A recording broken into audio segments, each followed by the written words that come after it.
Olá, meus irmãos, que a paz do Senhor Jesus seja com todos. Este é o segundo vídeo desta série sobre dons espirituais, onde nós vamos tratar com mais detalhes este assunto. E no vídeo anterior, que foi o primeiro, nós falamos sobre a atração do homem pelo sobrenatural.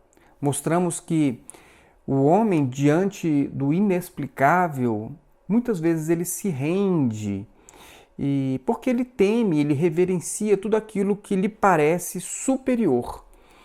E nós então mostramos que diante destas operações e das experiências pessoais que cada pessoa tem com o sobrenatural, muitas vezes os homens eles afastam a razão mais do que deveriam. E eles passam inclusive a não observar algumas advertências de Jesus em relação a estas operações sobrenaturais que muitas vezes se sobrepõem ao essencial, que é o caráter do homem. Jesus disse que ele não conhece e que ele não vai receber na glória quem profetiza em seu nome, quem expulsa demônios, quem faz curas, quem faz milagres, realiza milagres, maravilhas, mas pratica a iniquidade. Ou seja, o próprio Jesus, que é o autor e consumador da nossa fé, deixou muito claro que operações sobrenaturais não estão acima do caráter cristão. Se você consegue adivinhar segredos dos corações, se você consegue adivinhar o que vai acontecer no futuro, se você faz uma oração e a pessoa ela é curada ou um milagre acontece, né? Se você ordena um espírito maligno que se retire de alguém e este espírito lhe obedece, se você faz tudo isso, mas não está comprometido com a verdade, com a justiça, com a misericórdia, com o amor ágape, todas essas suas experiências, elas não procedem de Deus, porque Jesus diz que nem mesmo te conhece. Eu sugiro que vocês vejam então o vídeo anterior para que fique muito claro para você que as operações sobrenaturais, elas acontecem igualmente no budismo, no espiritismo, na Umbanda, na Seishonoye, na Igreja Católica, do mesmo forma que acontece nas igrejas pentecostais, nas igrejas neopentecostais. Então, não é a experiência com o sobrenatural em si que vai atestar que você está em Deus ou que você está agradando a Deus, mas o seu caráter, o seu compromisso com os ensinamentos bíblicos para um viver em retidão. Então, se você tem inúmeras experiências sobrenaturais para contar, mas ignora ensinamentos básicos do Senhor Jesus, como, por exemplo, o amor que é devido ao próximo, então, provavelmente, essas suas experiências elas só estão servindo para manter você preso ao engano e com uma falsa sensação de salvação. Preste muita atenção no que eu vou dizer agora. Se você não tiver nenhum dom espiritual, daqueles que impressionam as pessoas, do tipo sonhos, visões, revelações, adivinhação de segredos dos corações, mas se você reconhecer Jesus Cristo como o seu único e suficiente Salvador, e você amar a Deus e amar ao seu próximo com o amor ágape, e viver, andar retamente, você vai ser reconhecido por Jesus quando deixar esta vida, mesmo sem ter nenhum dom espiritual. Mas se você tiver todos os dons espirituais registrados na Bíblia, mas não amar o seu próximo, não amar o seu irmão, então você estará quebrando o segundo principal mandamento de Jesus. E o apóstolo João, na sua primeira carta, no capítulo 2, no verso 4, disse o seguinte: aquele que diz, eu o conheço, e não guarda os seus mandamentos é mentiroso e nele não está a verdade. Portanto, irmãos, entendam que as suas experiências pessoais, por mais impressionantes que elas sejam, elas não podem ser a base da sua fé. Não podem se sobrepor à palavra de Deus. O que deve ser o fundamento da sua fé é a diretriz constante da palavra de Deus, especialmente no que diz respeito ao amor e ao caráter cristão, com todas as suas virtudes, né? Aquelas claramente expostas nos textos bíblicos. Se você entendeu que Jesus ele é o Cristo, e se você viver retamente, segundo os princípios morais, os princípios espirituais constantes da palavra de Deus, isso é o melhor sinal de que você tem o Espírito de Deus em você. Quando Paulo falou aos Gálatas sobre as obras da carne e o fruto do Espírito, ele conclui lá no finalzinho dizendo que se vivemos em Espírito, andemos também em Espírito. Isso está no Gálatas capítulo 5, no verso 25. Ou seja, se você tem o Espírito Santo de Deus no seu viver, isso deve refletir em seu modo de andar. Então, a melhor garantia de sermos reconhecidos por Jesus não é por manifestações sobrenaturais, mas pelo nosso andar em Cristo. E, é claro, seguindo os seus passos, os seus exemplos e refletindo em nossas ações o caráter de Cristo. Agora, se você chama Jesus de Senhor, adivinha o futuro, expulsa demônios, opera milagres, mas é mentiroso, é soberbo, é arrogante, é maldizente, é desonesto, é avarento, é lascivo e despreza os seus irmãos em Cristo, por exemplo, é muito provável que você escute Jesus dizer: nunca vos conheci. Apartai-vos de mim, vós que praticais a iniquidade.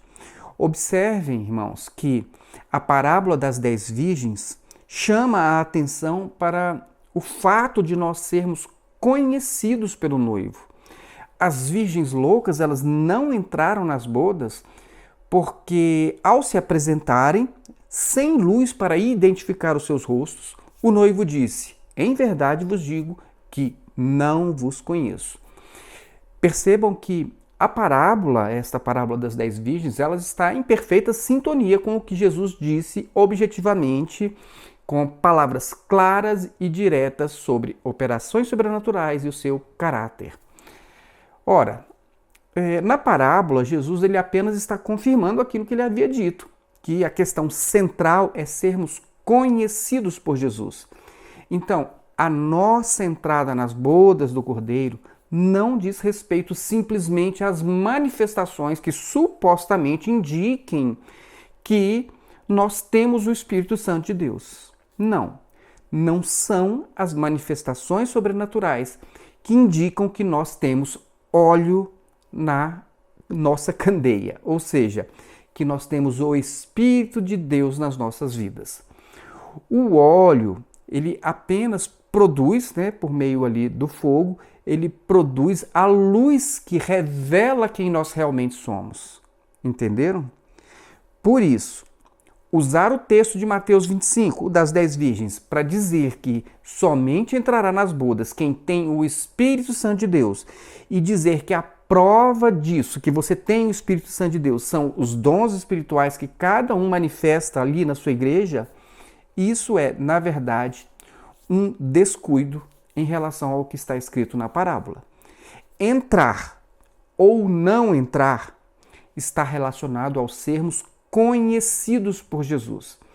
E isso diz respeito ao nosso caráter e não aos dons que nós manifestamos na igreja, nas reuniões, de modo nenhum.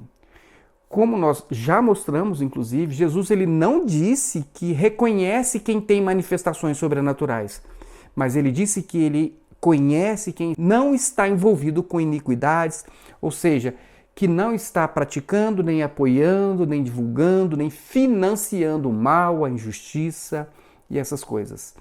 Se alguém disse para você que a sua entrada nas bodas do Cordeiro está relacionada aos dons que você manifesta na igreja, essa pessoa, ela está lhe enganando com distorções dos textos bíblicos.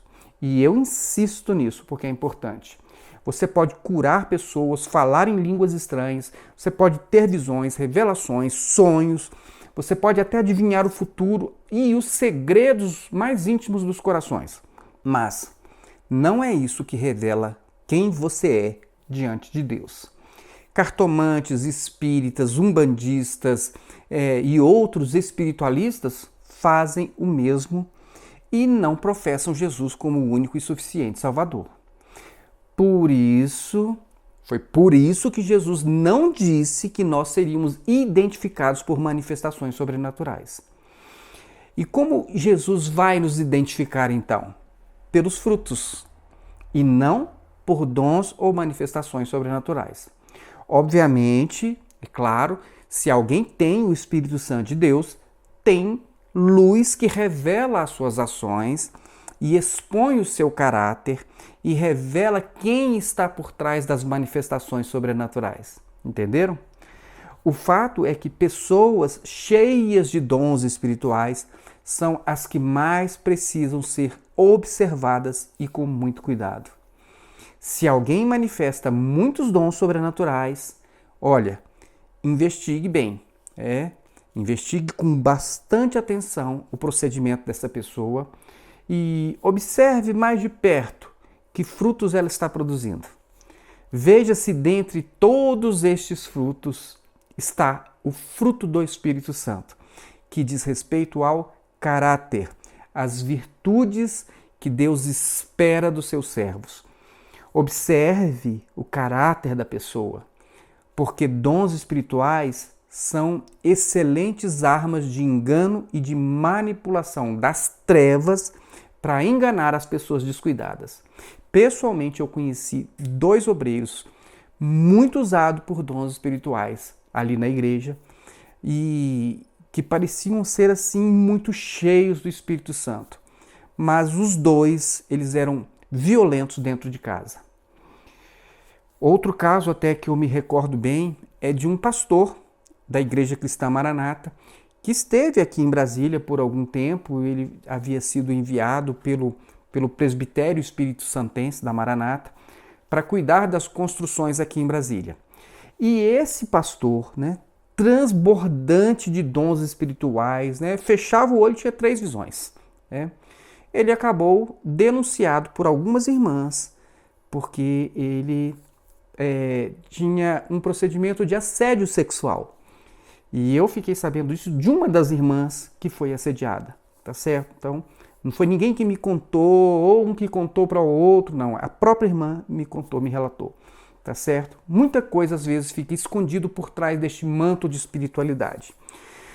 Mas, além dos homens de mau caráter, nós temos de entender também que espíritos malignos se disfarçam e usam muitas pessoas que aparentemente estão sendo usadas por Deus.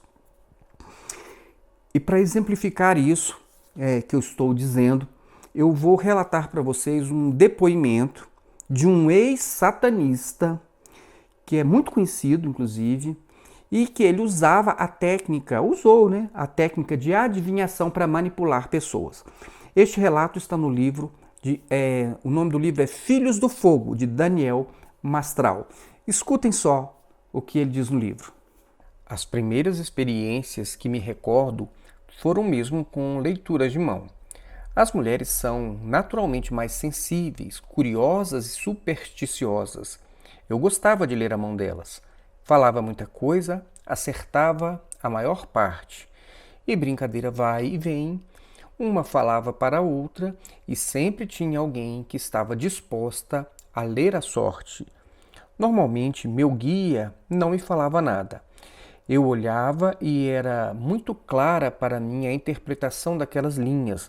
Era quase instintivo, fácil, natural. O que eu tinha aprendido me chegava muito rápido à cabeça. Não havia dificuldade. O passado era claríssimo. O presente, nada além do óbvio. O futuro, no entanto, era mais vago, mais difícil de interpretar. Então, eu jogava dados, plantava sementes, induzia. Ficou muito claro que afastar as pessoas de Deus agradava a eles e a Lúcifer. Como iniciados, nós não podíamos fazer muita coisa, mas as artes mágicas estavam ao nosso dispor para isso mesmo, o que, a princípio, já era o suficiente. O episódio da Regina serviu muito bem para pôr em prática meus novos conhecimentos, isto é, a arte do engano. Coisas assim passaram a acontecer com frequência. Essa foi também a primeira vez que Abraxas, espírito guia do autor, realmente foi enfático em me sinalizar o que queria. Era uma manhã abafada, apesar da brisa. Eu estava passando sozinho por uma rua pertinho de casa, no quarteirão de cima, aproveitando a sombra agradável das árvores. Vi, de longe, uma amiga minha sentada na calçada em frente à casa dela. Estava acompanhada por uma outra moça que eu não conhecia. A Bia, minha amiga, me viu e acenou de longe cumprimentando. Retribuiu o aceno e foi então que senti o já costumeiro formigamento à esquerda, principalmente no rosto. Eu sabia que era uma espécie de prenúncio, um sinal de Abraxas. Imediatamente escutei bem claro. Vá até aquela moça, disse Abraxas. O nome dela é Regina. Atravessei a rua em direção às duas. A mãe dela morreu há uma semana, continuou explicando ele na voz gravíssima antes que eu chegasse perto. Ela está inconformada com isso, está muito abatida. O nome dela é Regina. Sabe o que quer dizer isso? Rainha. E, categoricamente, você precisa trazê-la para cá. Oi, Edu, exclamou a Bia. Vem aqui. Bia olhou para a mocinha ao lado e já foi explicando. Essa aqui é uma amiga minha. Ela está passando uns dias comigo e não deixei concluir. Eu sei, o nome dela é Regina, não é? Ué, vocês dois já se conhecem? A moça olhou para mim, meio que desconfiada e pouco disposta a bater papo. Acho que não, nunca nos encontramos antes. Fez ela com um ligeiro mau humor. E diretamente para mim, você me conhece? Não te conheço, não. Entrei de sola, cheio de sorrisos para ela. Você sabe o que quer dizer Regina? Quer dizer rainha. E isso torna você uma pessoa muito especial. Ela ainda assim não respondeu e a Bia continuou, tentando salvar a situação. Pois é, Edu, a gente precisa juntar uma galerinha aí para sair com a Regina esses dias. Ela está passando por uns momentos meio difíceis. Interrompi de novo. Eu sei, Regina, como você está chateada. Perder alguém que a gente ama é terrível. Minha entonação de voz demonstrava pesar e eu olhava diretamente a novata. Dessa vez, ela pareceu levar um pequeno choque e ergueu o rosto, franzindo a testa. Mas você me conhece? Não, eu já te disse isso. Mas eu sei que a sua mãe faleceu há uma semana, não foi? E você está tremendamente transtornada com a morte dela. Ela emudeceu e ficou me olhando, os olhos tristes demonstrando uma ponta de espanto e respeito. De repente, encheram-se de lágrimas e ela se descontrolou, chorando de dor por ter sido tão subitamente tocada na ferida recém-aberta. Eu continuei falando com brandura, ao mesmo tempo em que me inclinava, abraçando-a. Mas, olhe, não fique triste. A sua mãe está agora num lugar muito bonito, um lugar lindo. E ela pediu que eu viesse aqui hoje e falasse para você que ela está muito bem e que ela te ama muito. Que você pare de se preocupar com ela, porque em breve vão tornar a se encontrar. Eu improvisei um pouco, esperando dicas do Abraxas. A Bia me olhava com assombro e sem conseguir formular uma frase. E Regina, chorando de soluçar diante de mim, não cessava de questionar. Mas como? Como? Como ela falou com você? Como você soube disso? Bem, os mortos, eles se comunicam. E escutei novamente a voz poderosa de Abraxas. Traga para cá. Ribombou no meu ouvido. Você quer conversar com a sua mãe? Perguntei gentilmente. Ela procurou enxugar os olhos com o lencinho, do qual certamente não se desvencilhou naqueles dias tão terríveis. E olhava-me com uma expressão estranha, como se eu fosse uma espécie de Buda dos tempos modernos ou o salvador da pátria. Alguém que podia oferecer-lhe o impossível. Eu tenho um amigo que psicografa. Ele pode entrar em contato com a sua mãe. A Bia se intrometeu procurando ajudar. Imagina, Edu, é só depois de 1 ano que dá para entrar em contato. Retruquei explicitamente e com toda a segurança do mundo. Não é assim, não. Este meu amigo é super elevado espiritualmente. Ele psicografa na hora, garanto. Eu já vi. Depois, depende do nível espiritual da pessoa que partiu. E a mãe dela já estava em um nível bem alto. Ela já tem autorização de imediato para se comunicar. E olhando para Regina novamente, bati no ponto certo. E ela está com saudades da filha. Regina baixou a cabeça pensativa. E Abraxas deu a dica novamente. Ela marcou um encontro de aconselhamento com um pastor. A voz dele transmitia um sentido negativo referindo-se ao pastor. Pastor Sálvio. Ela vai aconselhar-se com ele. Olha, meu tom de voz era brando, mas firme. Não vai atrás de outra coisa, não. Dê ouvidos à sua mãe. Sabe o que você vai escutar daquele pastor? Ela estremeceu e passou a chorar compulsivamente dessa vez, cobrindo o rosto com as mãos. Nem a Bia entendia mais. Pastor? Sim, o pastor Sálvio. Você marcou um horário com ele, não foi, Regina? Perguntei de novo. Mas a igreja foi tão boa comigo e com minha família. Ela quase gritava, querendo justificar-se mais a si mesma do que a mim. Minha vizinha é evangélica e quando mamãe se foi, eles ajudaram tanto, cuidaram de tudo, do velório, do sepultamento. Ela foi até velada na própria igreja, soluçava. Percebi que Regina devia estar a um passo de sua conversão àquele Deus hipócrita. Quebrantada como estava, sabe o que aquele pastor vai falar para você? Ele vai dizer que a sua mãe foi para o inferno, que você nunca mais vai vê-la, que não há como se comunicar com ela, que cartas psicografadas são coisas dos demônios. Escuta o que eu estou dizendo. Estes protestantes, eles não acreditam nestas coisas. Eles estão cegos, perdidos. Não dê ouvidos a isso. Eu continuei falando com docilidade, com brandura. Volta e meia, eu ouvia o sopro de uma ou outra dica. Não demorou muito mais tempo. Abraxas contou-me um detalhe que foi a conta. Pede para ela olhar na terceira gaveta da cômoda. A mãe tinha comprado um presente. O aniversário da Regina é na semana que vem, disse-me ele. Escuta, na gaveta da cômoda de sua mãe, na terceira gaveta, a gaveta está trancada à chave e a chave está dentro do guarda-roupa. Escutei Abraxas dizer no meio da minha frase.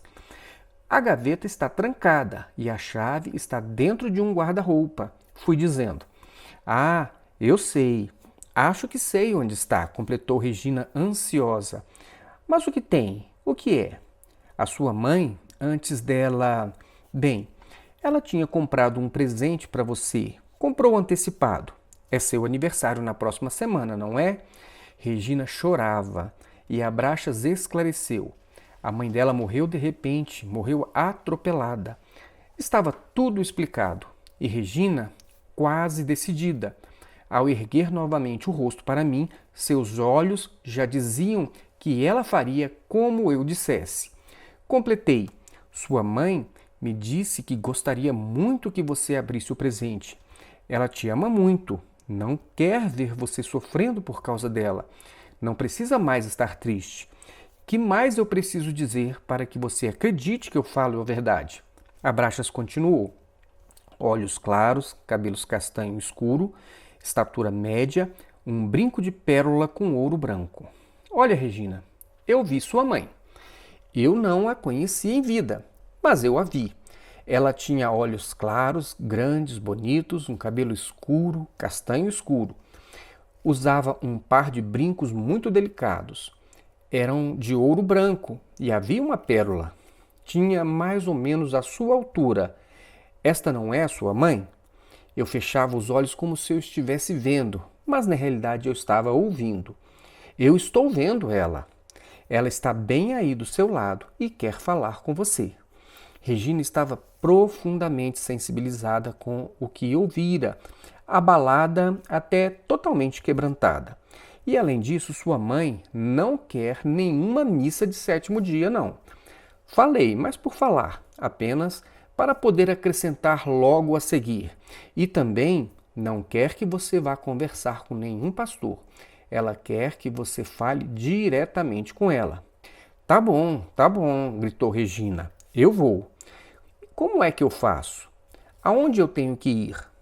Mamãe, querida mamãe, como é que eu faço? A choradeira continuava, a tristeza estampada no rosto e no olhar. A batalha estava ganha. Sorri intimamente, procurando acalmá-la, sempre com muito carinho e respeito. Fique tranquila, procure se acalmar que tudo vai sair bem. E realmente ela foi comigo, como Abraxas determinara. Levei-a à casa de Ariel. Uma das ferramentas fortes dele era o espiritismo. Eu havia ligado para ele durante a semana para marcar um encontro com Regina. Eu recebi uma ordem de Abraxas para trazê-la para cá. Expliquei a ele. Tá bom, traz ela aí que a gente conversa. Então eu a levei tão logo possível. Realmente tinha um presente na cômoda. Disse ela tão logo me viu novamente. E eu não fui ao encontro com o pastor Sálvio. Não marquei para outra data também. Ariel disse-lhe um monte de coisas, todas certeiríssimas. Até escreveu-lhe um bilhetinho da mãe, com a letra dela. E Regina saiu de lá encantada com o que vira e ouvira. Ariel havia terminado o encontro com a orientação. Sua mãe está dizendo que você deve frequentar tal e tal lugar. Deu-lhe o endereço de um centro espírita kardecista, conforme foi orientado pelo próprio guia. Você deve estar lá. Aquele é o seu caminho. Você vai preparar-se, desenvolver-se, crescer em mediunidade. E, em breve, você poderá ver a sua mãe. Em algum tempo, atingirá este potencial e ela poderá aparecer para você. E não haverá mais necessidade de intermediários como eu. Minha missão estava cumprida. Era tudo tão palpável, tão certeiro, pegou-a no momento certo e no ponto certo. Pelo que soube depois, por meio da Bia, realmente ela estava frequentando o tal centro e largou mão da igreja evangélica. Vocês conseguiram entender o que foi relatado? Obviamente, a veracidade dos detalhes é de responsabilidade do autor do livro, mas eu tenho certeza que você sabe que coisas dessa natureza realmente acontecem, não só no ambiente espírita, mas também em muitas igrejas ditas evangélicas que usam da prática de adivinhação para impressionar as pessoas e afirmar que isto é uma prova incontestável de que Deus está nesses lugares. Então, para concluir este vídeo, eu quero apenas enfatizar 5 coisas. Primeiro, manifestações sobrenaturais não são prova de que alguma coisa aconteceu por meio de uma operação de Deus. Segundo, por trás de alguém muito usado em dons espirituais, pode haver alguém de um caráter muito duvidoso, que usa de mentiras e de induções para manipular as pessoas. Terceiro, espíritos malignos tem o propósito de enganar as pessoas. E uma das formas mais eficazes é por meio de operações sobrenaturais, especialmente com adivinhações. Quarto, qualquer operação sobrenatural que esteja vinculada a ambientes onde a Bíblia não seja o fundamento e a regra de fé, certamente essas manifestações não vêm de Deus. Então, se o ambiente religioso que você está inserido, ele lança mão de ensinamentos que vão além daquilo que está posto na Bíblia, e estas coisas que estão acrescentadas, elas podem vir por meio de revelações além da letra, por dogmas eclesiásticos, por meio de profetas modernos, pode ser por meio de espíritos guias, anjos, santos, tá certo? Mas você deve compreender que essas operações nestes ambientes, que têm estas inserções, essas adições, essas inserções nas nossas Bíblias evangélicas, então essas operações elas devem ser descartadas. Olha, eu não duvido das operações sobrenaturais e também não duvido da experiência pessoal de ninguém. Eu só não posso atribuir a Deus, ao Deus da Bíblia, as experiências ou as operações sobrenaturais que possuem fundamentos diferentes daqueles que eu adotei como regra de fé, que é a Bíblia. Então, é isso aí. Por hoje é só. No próximo vídeo nós vamos dar continuidade a este assunto sobre dons espirituais. Eu deixo aqui a todos vocês um grande abraço e até o nosso próximo vídeo.